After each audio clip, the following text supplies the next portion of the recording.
மன்னியுங்கள், மன்னிப்பு பெறுவீர்கள். இரக்கத்தின் தெய்வமே, மது இரக்கமும் மன்னிப்பும் நிறைந்த இதயம் எங்கள் மேல் என்று பிரியமாயிருக்கிறது. மை நாடி தேடி வரும் ஒவ்வொரு பலவீனருக்கும் மது மன்னிப்பும் ஏற்றுக்கொள்ளுதலும் என்றும் உண்டு. எவ்வளவு பெரிய பாவியும் எந்த நிமிடத்திலும் விடம் வரலாம், இரக்கத்தை பெறலாம். அதற்கு எந்த ஒரு தடையும் இல்லை. சக்கேயும் உம்மை வீட்டில் வரவேற்று உணவு கொடுக்க முடியும். விபச்சார பெண்ணும் தன் சார்பாய் ஆண்டவர் இருக்கிறார் என்ற நம்பிக்கை கொள்ள முடியும்.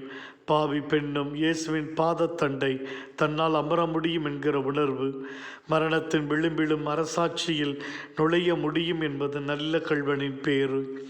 ஆண்டவர், எங்களது அனுதின வாழ்க்கையில் நாங்கள் பல்வேறு தவறுகளை செய்கிறோம். நாங்கள் மன்னிப்பு கேட்கும் பொழுது மன்னிக்கப்பட வேண்டும் என்று நாங்கள் விரும்புகிறோம்.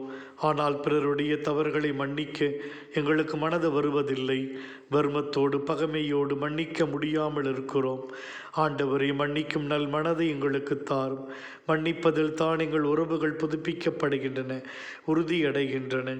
உம்மோடும் பிறரோடும் நல்ல உறவில் என்றும் இணைந்து வாழ மன்னிப்பு கேட்டு மன்னிப்பு அளித்து வாழும் வரத்தை நாங்கள் பெற்றுக்கொள்ள கிருபை செய்யும்.